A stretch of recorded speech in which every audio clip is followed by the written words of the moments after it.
Hi everybody, Leslie here, back in my craft lab. This is kind of a follow-up video to the one I did last week where I used rotation to make cards like this. So this was using single die cuts to do like a cover plate style background. This used 2 dies, so this was just 2 heart dies to make this, and there was no measuring whatsoever required. Same idea here, just a single square die to make the window frame. If you've not watched that video, it might be worth going back and watching it because the methods I use are similar but stepped up a bit. The basic method that I did in that only works for square cards. Today, we are dealing with any sort of rectangle. So it doesn't matter if it's A2, A6, 5x7, custom rectangular size that you want to do. There is no measuring required in any of the methods. We step it up as we go through. I explain a little bit about why the previous method doesn't work. Lots of lovely cards. I tried to show you different ideas, but you can use these methods for whatever techniques you like, whether it's this sort of scene stamping, whether it's a more graphic style, whether it's using pattern papers, inky backgrounds. These are aperture style are great if you like doing alcohol ink backgrounds or if you like using a gel press to create backgrounds. So it's a way to use up things that you might create using other things. I'll stick chapters in, so if there's a specific one that you want to know how to do, you should be able to jump around. I've had lots of new subscribers recently looking at like my craft room tour, so I hope that you're enjoying my more crafty videos as well. It'd be fantastic if you've not subscribed, if you'd subscribe. Just tells YouTube that you're enjoying the content. Let's get on with it and make all these. So the first method I'm going to show you is just using a paper template. So here is my A2 size piece of paper. Little die. This is a Spellbinders one. And I'm just going to judge. I want my frame to come out in this top corner. It helps if I can reach where I've left my washi tape. So all I'm going to do is take my die in that top corner. I've got it roughly the same distance from each side and pop it through my die cut machine.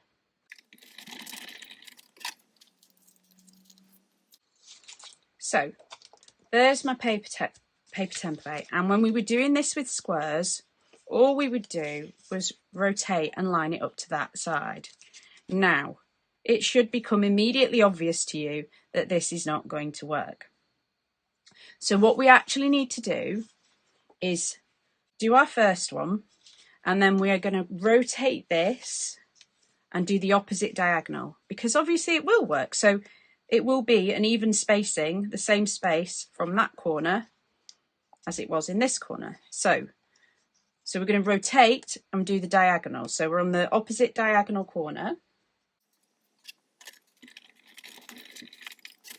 And now we've got to be clever, okay? What we're going to do is, this is what we've got so far, and we're aiming to make a full frame, okay? Like a window frame. Okay, so I need to take my die off.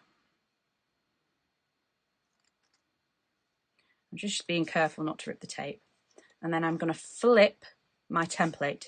Don't flip your work, because if your die cutting machine leaves like a ridge round, or your die leaves a ridge, that ridge would then be on the opposite side, or if you've got a marked cutting plate, the marks would show on both sides. So we're turning our template over, and we're going to drop our die back into our template like a puzzle piece. So just double check that you've got it back in. Yeah. All right, so we flipped our template over. We haven't flipped our work. We've just dropped it back in like a puzzle piece. And again, we're just going to go back and do the same thing now. So we're going to take that out, and then we're going to turn it round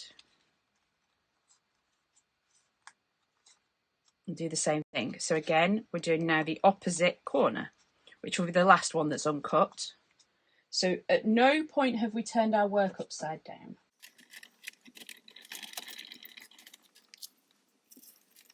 So there we go. We've got a nice even frame, I've left a big gap in the middle. That was deliberate. That's the size that my die was. And on the card I'm actually going to stamp across the middle. But you could have put them closer, low. If you just folded in half and put a mark in the centre of your piece, you could have put them closer to the centre and had, you know, depends on the size of your die basically. But that's how we do it. So we still keep one template, we do opposite corners, and then do not flip your work, take your die off, flip your template over, and then do the opposite two corners. So I can do the same thing and keep this template, and this template can get used both ways up. So we did this one, then we rotated and did the opposite diagonal, then we turned the template over, put our die back in, and did this one, and then rotate and this one. So in this method we have to rotate and flip, and if mine looks ever so slightly out, it's because I'm trying to do it at arm's length and not lean over so that you can see what I'm doing. So that's how I created the frame for this card.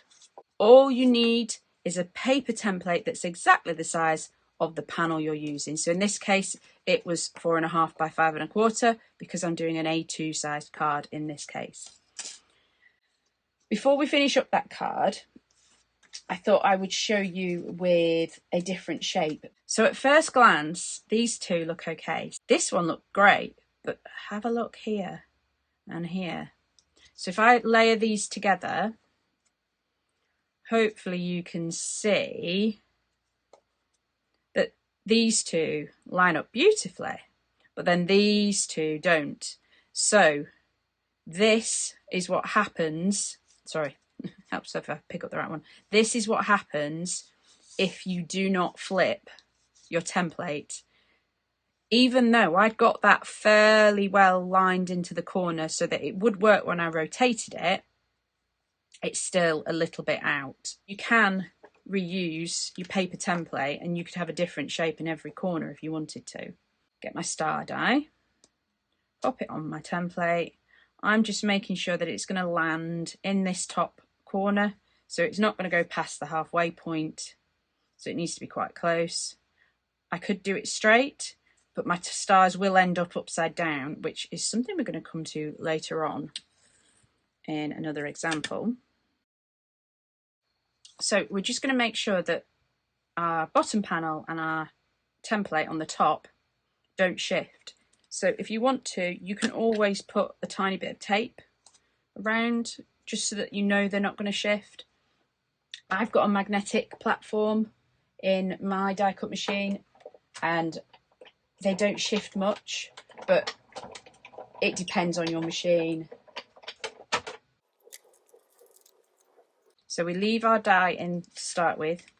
We don't do anything except turn our work. So we've turned the panel and we're doing the opposite corner this time. Don't flip your work.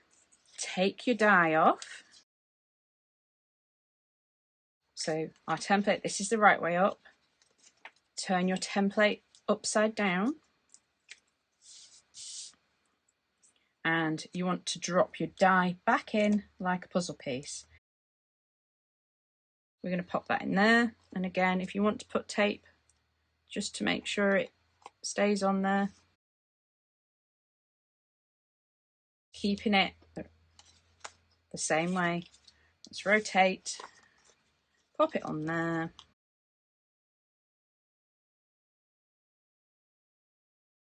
Perfectly straight here, perfectly straight here. Everything lines up. It looks right. I know it sounds a silly thing to say, but I think you understand what I mean. If you've ever done die cutting and tried to position something and it's just ended up in the wrong place. So that's what we're going to use for one of the cards. So I'm just going to finish up these two cards really. This is from Skull and Crossbones. This is one of the photopolymer stamps. I'm not sure if she's still doing these, but I know she sometimes has them on sale. I know what's going in that window and it needs to match. I'm going to do the You Got This on the stars. Now let's do You're Amazing on the other one. So I'm just using VersaFine Onyx Black, hoping I get it straight. I saved from my last video, so that this would be a no waste card, the little LOVE I did, and these were cut with, it's the Altenew Bold alphabet die set, so that's what they are. And I thought I would raid my scrap. I think it's one of the Cosmic Shimmer Pixie Bursts that I had on another piece of paper that I was using, and I had it left like on my glass mat and I just picked it up. Actually, the red looks quite cute on there, and I think I've got just enough of it that if I cut this up, I'll be able to put a piece behind each.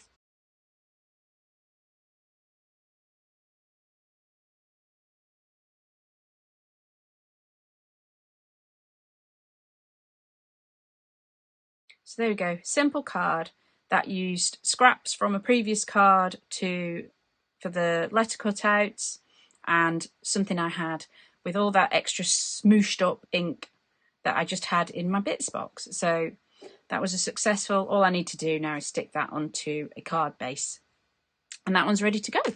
So to finish up the star card, I'm going to make this into a shaker because I thought that was fun. Maybe I could emboss this, and I just broke one of the rules of embossing folders. You should always put your embossing folder in fold side first if you can, and I didn't then, and I realised halfway through, because occasionally if they get slightly misaligned when you go from this end, because these are the loose ends, you can break the hinge. You can still use it because you can always just put some tape on where the hinge is, but you shouldn't really. You should always try and put them in fold side first. So that's a little tip if you didn't know that. A piece of this ready just to go behind my shaker.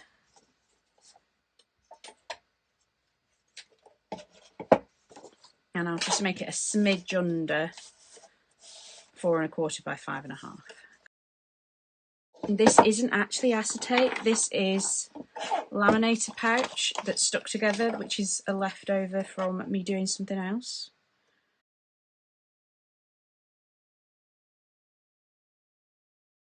So I'm just going to put something heavy on it to dry. These are just, they're like the really heavy coasters, Terrazzo drinks mats. These are just from TK Maxx.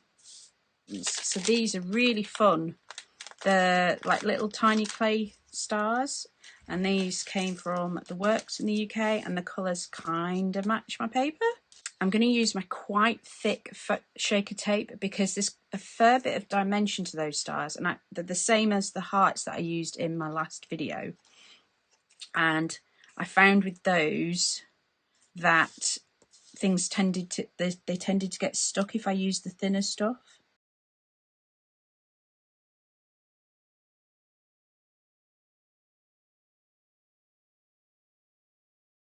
And if you're worried about any sticky bits on the inside of your tape, just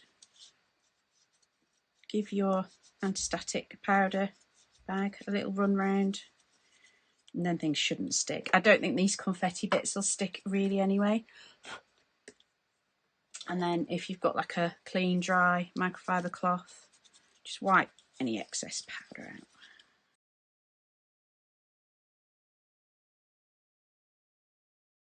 And the trick that most people know, if you're using panels that are exactly the same size, just get something, I should have sat it on something, that you can sit it in the corner of, and then when you sit your panel on, which I know in my case is actually slightly smaller, you should be able to line it up. And I'm not done the best job, but it doesn't matter, I can always trim a bit off. So hopefully you can see we've got a good amount of stars in there. Wet glue, wiggle time. So there we go, that one's done. So there you go, that's 2 cards, completely different, even though exactly the same method. So all you need to do for these ones is do one corner rotate to do the opposite diagonal, then take your die off, flip your template over, drop your die back in, and go back and do the opposite 2 diagonals. So that's the rotate and flip and rotate. So the next card uses the same method, but we're going to use not a paper template, we're going to use something that's a reusable template. This is using sticky reusable templates. So in my previous video about squares, I showed you how to make this type of sticky template yourself, either with something like pixie spray, or in my case, I did this with Crafter's Companion Stick and Spray, the one that you can reposition. So it's a repositional adhesive. So head back to that other video. I'll link it in the description if you want to know how to make your own. I also talked about using one of these. So these happen to be the Nakapa ones, but these are the generic sticky mats that you can put in electronic cutting machines. It's a sticky, but not too sticky. So you can make your own, or if you've already got these in your stash, you can use one of these. Now this one's cut up so that it fits through my die cut machine, and I'm going to show you how we're going to get to this point. So obviously, again, if we use the rotation method, we would end up with here, and that's not going to work. But we can't flip this over like we did with our paper template. So hopefully you'll see where we're going with this. So I want to position this onto my sticky where I want it in one of my corners. I think that's about right. Okay, now I want that to stay on there right now. So I'm making sure I push that down and that I think it's straight, which I think it is. It's the beauty of these ones that you can see through and they've got grid lines on. I'm going to line that up to there. Now the reason I wanted to show you this on camera is there's some thickness to this, and I mentioned it as an afterthought and almost forgot to tell you. So if you've got a Sizzix Big Shot like me that's got these extra things, you want to take your top one out. If you've got a different sort of die cutting machine, you'll have to take a shim out probably if you're going to do this. So just taking out the first tab, basically you want to take out something that's roughly the same thickness as the mat that you're using. And hopefully you can see there was no resistance going through, or just enough resistance. So this is the important bit. We want to leave our die stuck to there, and I've not got this lined up very well, but that's because I'm trying to do it at arm's length and not stick my head on camera for you. So I want to leave my die on there, and the best way with these mats to do it is generally bend the mat, not your cardstock, and then my cardstock just releases. Now, the same as we did before, we want to keep the same face. So this is the face we want to use because that's how dies cut. So keeping it this way, we're going to rotate and do the diagonal. So same as last time, we want to do the diagonal. So our die stayed in the same place. I've got my corner lined up again. There we go, we've got our first two. Now the problem we've got now is, how am I going to get that on my other two corners without it doing that? Which would be a nice effect if you wanted an L shape cut out of your corners, which you could do. So what you need to do, so in the last case, we flipped our template over. In this case, we are going to flip our work over. I am not going to cut it like this. I'm going to drop my shape back in there, like we said, like a puzzle piece. Line this corner back up. So this is the good side facing upwards at the moment. Now I've got that lined up. This was lined up on this corner, that was lined up there. Just make sure you push that down. And now, when we put our paper, so I can see, you won't be able to see on camera, I can see that this is the front and this is the back because of the way the die bevels the edges. And I'm going to pop that back on there, lined up with that corner. And we're back to where we were, that we can cut this one. So again, bend your mat, leave your die on your mat, and again now rotate So we did flip our work briefly, but only to line up our second diagonal. So doesn't matter what size, if it's a rectangle, this will work. You only need to decide where you're putting it and line it up the once, and magically this will work every time. It's obviously not magic, it's maths. Oh, and I've just done it. Every time I use my sticky mats, I do this. I've just cut into my nice clean top plate. Look, my brand new top plate. I did it once when I was testing this, and I've done it again then. Happens to us all. And there we go. So that's how I've created these little window frames. And I've already created an inky background. I have recorded it. I'll drop some footage in here of how I created it, but it's with bundled sage at the bottom, blueprint sketch at the top, and it's the shaded lilac in the middle.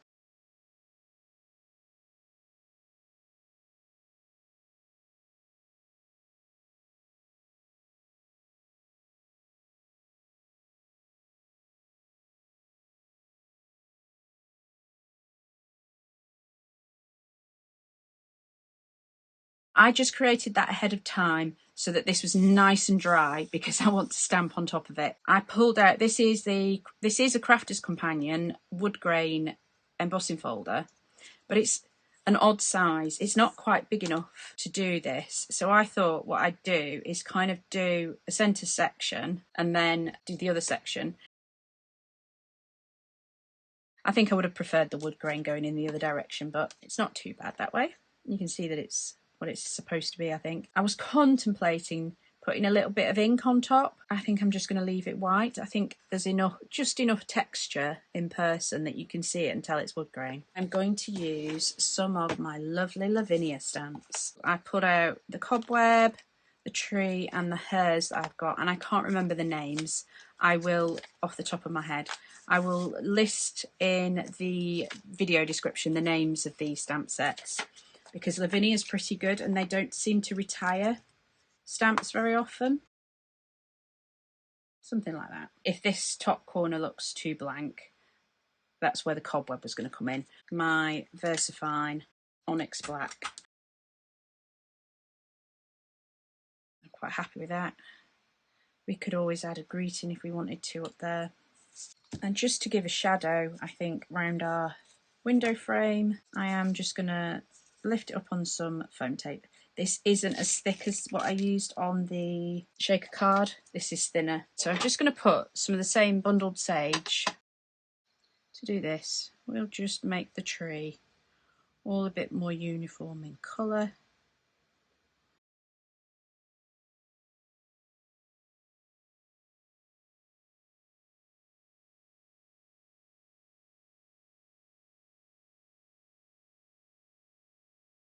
So there we are. So I could have done a similar thing with this one. I could have made it a shaker and put some snow in there and done snowy highlights on there. This type of card isn't my forte. It's not what I make a lot of. I love the look, but I just wanted to show you that the techniques that I try to show you and use, doesn't matter what it is that you love doing, you know, this and this, basically the same card or the same method. It's just what you choose to do with it. I've just got a circle die, so I'm going to show you how to do this and get 6 holes without measuring. And we're going to use something like Post-it tape or any other sort of sticky paper tape. I know that Heffy Doodle do one. I think scrapbook.com do one.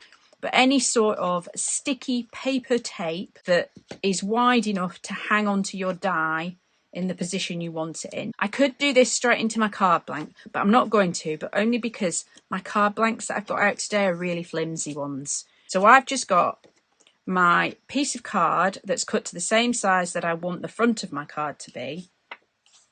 And I've got a piece of, this is just copy paper, no measuring, but we do want some lines on this. So what we're going to do is fold it in half to find the centre point, going that way, okay? And we're going to fold it in half this way to find the centre point, go in that way. What I'm going to do is pop it roughly where I think I want it to be. All I've done, no measurements involved, was fold my paper to help me line this up, okay? Now, I'm going to now stick that. Don't worry about it hanging off the edge. Don't try and line your sticky paper up. You now want to pick this up, turn it over, and cut it so that it matches up with your top corner, okay? So I know now that this is square to that and where I want that to be. So I can take that off there. I'm not going to cut the piece of paper. I'm using the sticky tape, but I just wanted to show you a way to position with your post-it tape, whatever it is you're using. So now we're going to go and do the same method. So we're going to do this one and this bottom corner. So I'm just going to die cut those. Now I do need to line this up because that's the whole way it works. So we're going to flip our work, drop our die in like a puzzle piece, just make sure it's in there. And again, don't try to line. In fact, shall we use a different piece just so you can see? You can keep reusing the same piece. I did for the first one. So this is paper tape from Tiger. So if you're in, I think they're across most of Europe, you'll know who I mean. So the same method, stick it on. Okay, double check we're lined up on that side and cut your paper tape to match the edge of your card.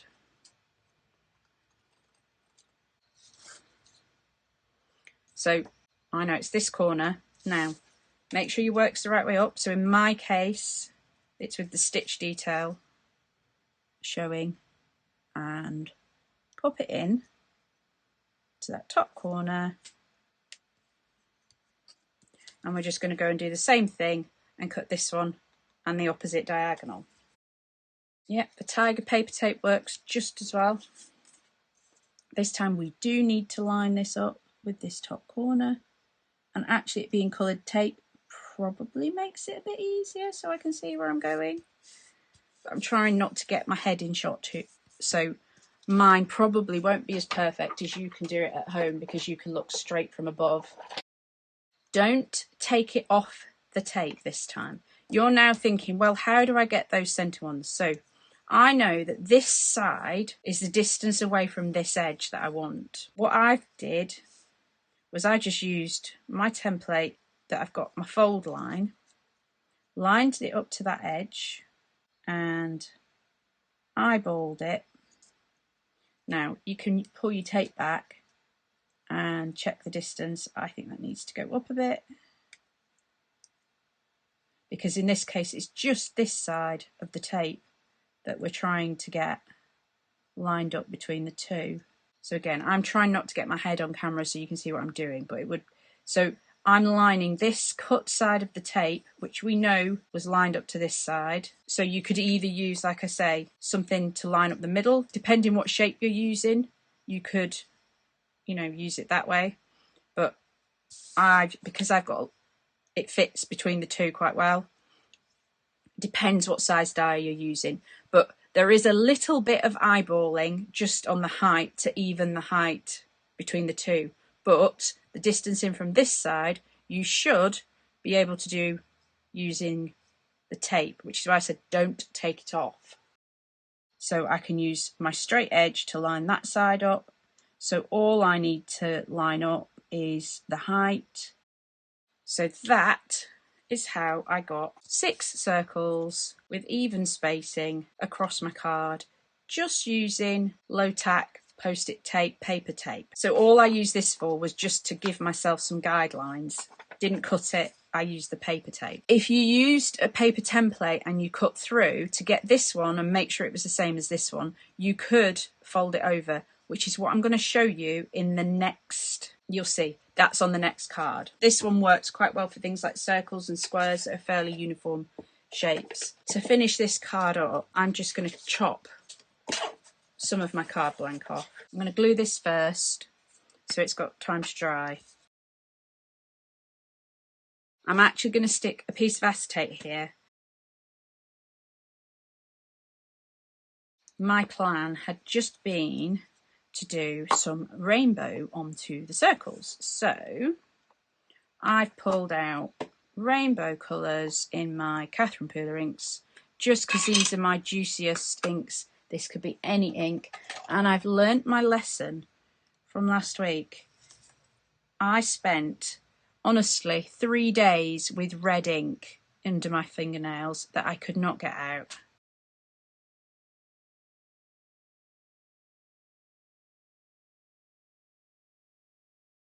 Now, if I'd been clever, I would have done this before I stuck the acetate in, and I could have just dropped these through the holes, but I forgot to do that.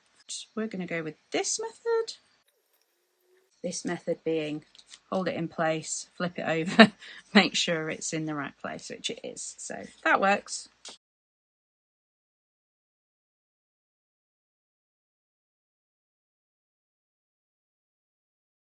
And the reason that I wanted the acetate there is because I thought I would do something like this. So these letters and numbers will float in here. So we've got HB2U, happy birthday to you. And I thought we could do a hashtag, but I think that's a bit small. I've got an exclamation mark. That's the only hashtag die I've got. Yeah, I think we'll do that. And this is Hunky Dory. It's like the Rainbow Mirror card from Hunky Dory. And if I'd been smart, I would have put double-sided on the back of these before I cut them out, and then I wouldn't have to wet glue onto my acetate again. And I just had a little brainwave about my hashtag. Would my hashtag work in white on the heart? I think it would. And I think I've put the die away that it's on. So I'm cheating by just flipping the one that I already had upside down. HB2U, so that's happy birthday to you in teenager text speak. So I thought this would work.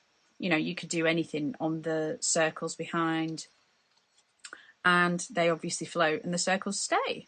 I also thought this looks quite like a sort of a Lego brick, and that was just an idea that you can leave things in your apertures floating. And again, you could have flowers on there. Your apertures don't need to be circles. They could be butterflies, and you could put the butterflies' bodies in the aperture and have the butterflies underneath. There's 1,000,001 ways that you could use this idea with different dies. So if you've got, for example, a butterfly stamp and die set, you could use the outline and then stamp on the piece that you've cut out. If it's like a layered butterfly, you could stamp the detail onto the acetate with heat embossing powder.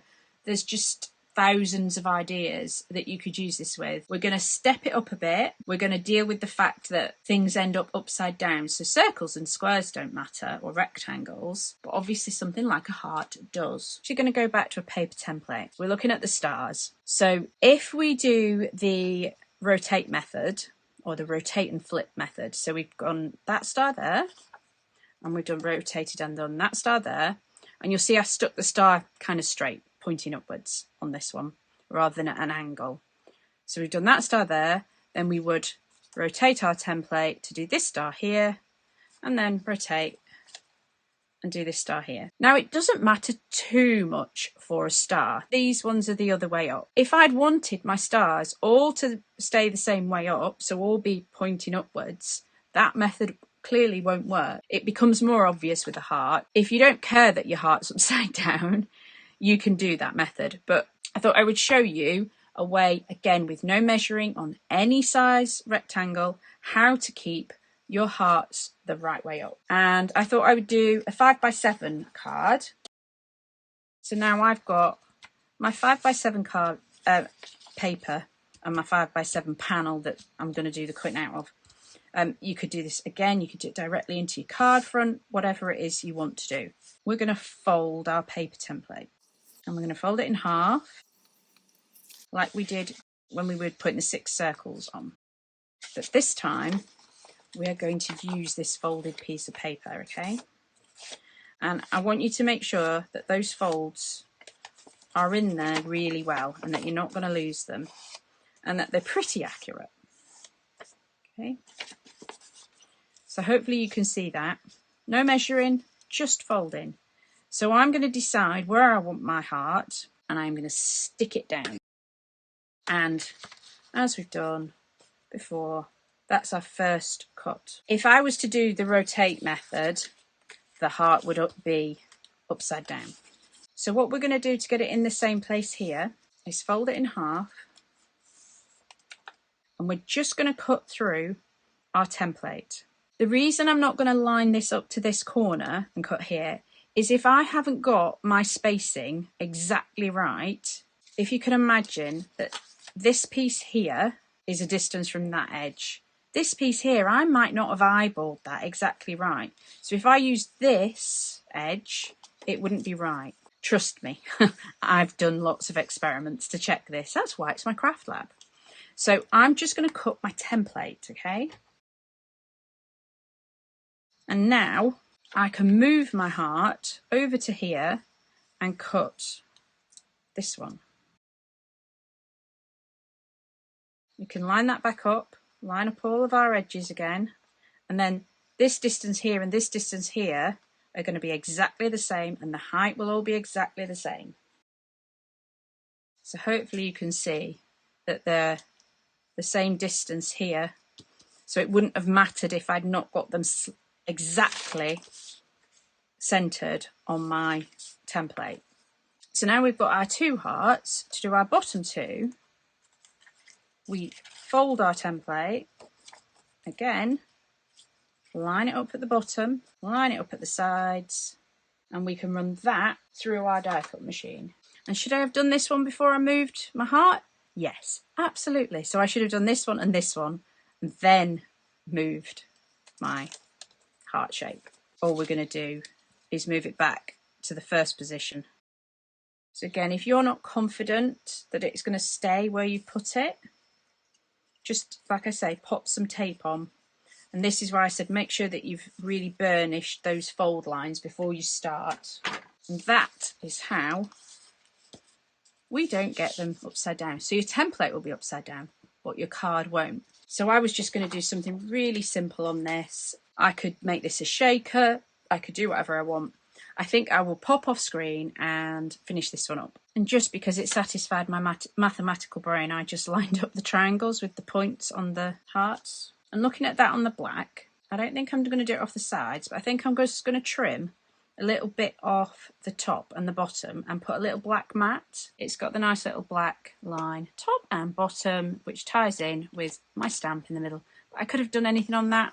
I might add some iridescent sequins or something to that, might work. So I've got one more card to show you, and that's stepping it up again on how we can use this folding template method. So this time we're going to step things up a little bit, and instead of just having 4 openings, we're going to go for loads. So we're going to go for 8 openings. So I'm going to show you how I got this. It kind of uses a combination of the methods we've been using. I'm going to call this my origami method. Before we start, we need a piece of copy paper the same size as the panel that we're going for, so we can fold it up. No measuring is needed. You can just do all of this on any size rectangle. So we fold it in half. I'm going to burnish that one in the other direction as well. And we're going to fold in half the other way. And then, because I want to put 8 on this, I'm going to fold my top into my middle. So that gets me 8 equal sized. And then the same at the other side. Fold that up to your fold line. I could get my bone folder out, but I'll just ruin my nails instead. If you want to, you could get a center line by folding this way as well. So doing the same thing, I'm using my center fold line to get this edge folded into the middle. So if I want to make sure my heart's straight, I can put it on that line. But again, we'll end up with a bigger gap here in the middle. So I'm just going to use that to help me eyeball and shove it over a bit, so it will be a bit different to this one. We can do our first two on our template together, and we can do those into our panel. Now I'm actually going to do this onto, this is just the same size and it's purple, just so you can see what I'm doing a little bit better, and I'm going to use the purple to explain how we're going to carry on and do this.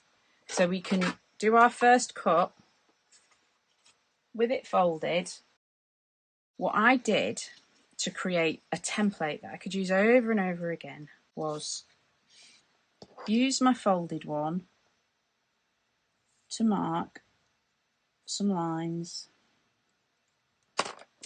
on. This is just a bit of thicker paper basically, and I'm just doing it in, this is just a black felt tip pen, so you can see what I'm doing, and hopefully you can see that a bit better on the purple. And this is the only time you're going to use a ruler. I'm going to use my T-square ruler. If you've not got a T-square ruler, just move your paper along and give yourself a second set of marks at the same points so that you can draw your line across. But because I've got a T-square ruler, I don't need to do that. I only need one mark. And I'm just doing it in big black pen so you can see what I'm doing. You can do it in pencil as long as you can see it, but you wouldn't see it on camera particularly well if I just did it in pencil. So that's it. Still no measuring. We've just done folding and marking. Now I can move my paper down. I can line that up in there. Just lined it up to my black line. And then I can do the same thing. I can line it up to my next line. And if this is all you wanted to do and have cutouts in a line like that, this method works for that. Now, as we did last time, we just want to now move our die into our other spot. Hopefully it becomes obvious. Same principle. We're just going to do the same thing and slide it down and slide it down and slide it down. And it'll end up looking just like this one. And the reason I did it onto, it's not particularly great card, but it's a bit thicker. I could now take this, and because it's a bit thicker and all the hearts have been cut with it the right way round rather than a paper folded template, this could have been a piece of acetate. It could have been, is it called dough flex, the stuff that's a bit thicker? Whatever you've got that your dies will go through, that you can then use this to cut through. So obviously if I'd carried on and done the next four, you could do that. I actually did the same thing with this one. I did the center one first, lined up on my centerpiece here. And then I did the same thing where I put it to one side, decided on my spacing away from the center one, folded that in half so that it was exactly the same on both of those. And then I used the same method that I used my lines to mark my piece. And like I say, if you were doing this directly onto the panel you wanted to use, just do it in very light pencil or create a template that you can reuse. So again, I went across and did those. I did them in line so that I only had to move my die 3 times. So I did my center line, moving it down each time and cutting each one. But you don't want to sit and watch me die cut. Then I took it off, folded, positioned this where I wanted it, and then same thing. I can open my template back out and do 1, 2, 3, 4. And I've already got this one in, so I just need to take it out and put it in there and go and down. So with no measuring, we've got beautiful even grid with everything the right way up. So this could be a butterfly, it could be whatever shape you want that you want to keep the right way up. So now I've got this, I can use this time and time again. And what I use this to create is I used my stick and spray to create myself an acetate template. So I did the same thing. I made my acetate exactly the same size as my background, lined it up to it. I sprayed my acetate. You don't need to do that, by the way. I decided to make a sticky stencil because when I ink things, I tend to get the bristles of a brush, if I'm using a brush, under the edges of the pointy bits. So I decided, oh, I'll make it sticky before I start. And I did it with the backing stuck to it. I thought, just to show a different thing that we can do, rather than using this as a frame, I used my method to make my own custom template. Again, this could be anything you want. Anything you've got a die shape for, you could make yourself a custom template, which is what I did. And because they're out on my desk, I'm going to go with the same rainbow that I did on my earlier card.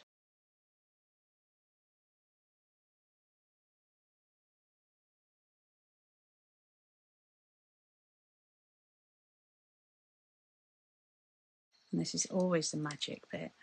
Yeah, I've got ink on that side of the card.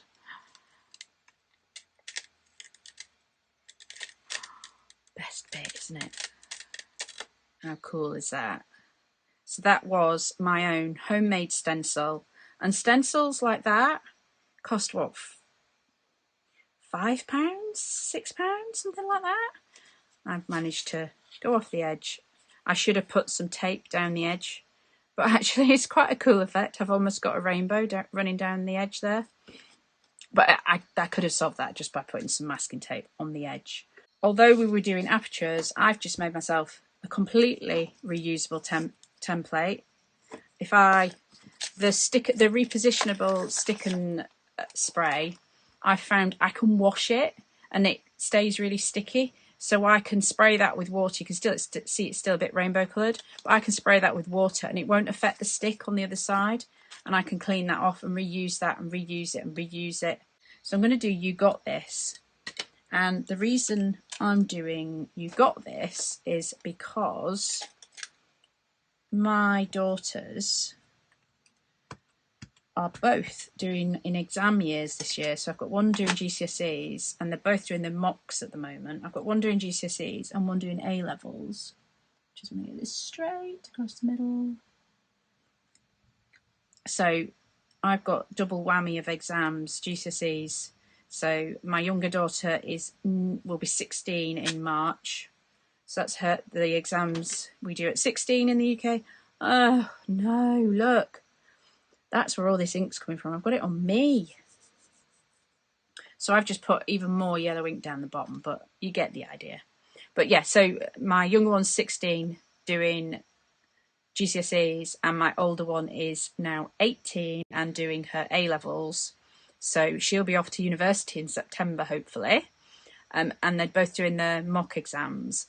And when my older daughter did her GCSEs, for each week she was doing them, I gave her another card. So the You Got This is perfect for me to start giving them when they actually start their real exams.